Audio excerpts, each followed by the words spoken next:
Ever wondered how a small, seemingly insignificant tribe from the frozen north could topple one of the world's greatest empires? It sounds like something straight out of a fantasy novel. But it actually happened. In the 17th century, the mighty Ming Dynasty, rulers of China for nearly 300 years, were overthrown by the Mongols, a group that started as just a few scattered tribes. How did they pull off one of history's most stunning conquests? Let's rewind to the late 16th century. North of China's Great Wall lived the Jurchen people. They were divided, constantly fighting amongst themselves, and often paid tribute to the Ming court.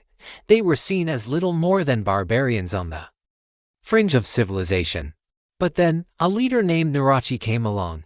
He was a brilliant strategist and a charismatic unifier. He started with just a small band of followers, but through a series of clever alliances and ruthless campaigns, he united the scattered Jurchen tribes under a single banner. He didn't just unite them in name. He created a new identity for his people, the Mongols. Narachi's most genius invention was the eight-banner system. This wasn't just a military organization, it was a complete social and political framework. Every Manchu family was registered under one of 8 colored banners. This system turned rival clans into a cohesive, disciplined fighting force. The banner armies were incredibly effective, blending traditional nomadic cavalry skills with organized infantry tactics. They were loyal, fast, and deadly.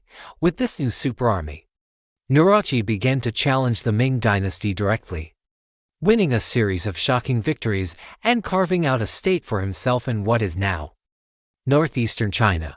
But conquering all of China, that seemed impossible.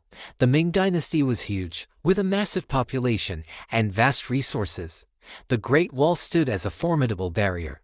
So, what was the Ming's problem? Well, by the early 17th century, the dynasty was rotting from the inside.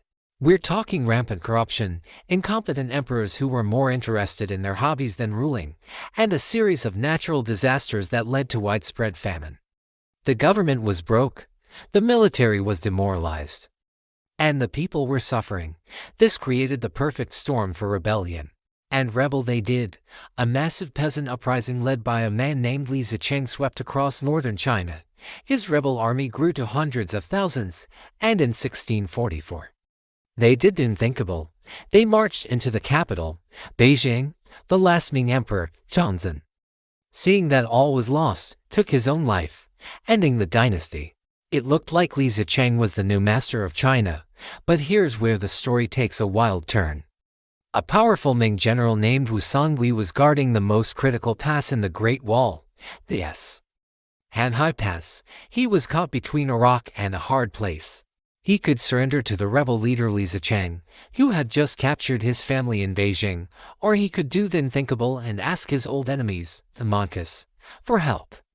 In a fateful decision that would change the course of Chinese history, Wu Songui chose the Mongols. He opened the gates of the Great Wall and invited the Manchu army in. The combined forces of Wu Songui and the Manchu banners crushed Li Zicheng's rebel army. The Mongols marched into Beijing, not as helpers, but as conquerors. They declared their own dynasty, the Qing Dynasty, with the young Shunzi emperor on the throne. But taking Beijing was one thing. Conquering the rest of China was another. It took them nearly 4 more decades of brutal warfare to subdue the remaining Ming loyalists and other rebels in the south. They were successful because they were not just brutal conquerors. They were also smart politicians. They adopted many Chinese systems of government, employed Chinese officials, and presented themselves as the rightful successors to the mandate of heaven, restoring order where the Ming had failed. So, it wasn't just military might. The Manchu conquest was a result of a visionary leader, a brilliant military system, the internal collapse of the Ming Dynasty, and a crucial, history-altering decision by a single general. A tiny tribe didn't just get lucky. They expertly exploited the weaknesses of a dying empire to build their own, which would last for nearly 300 years. Thanks for watching. If you enjoyed this dive into history, don't forget to like, subscribe, and hit that notification bell for more stories of epic conquests and dramatic downfalls. See you next time.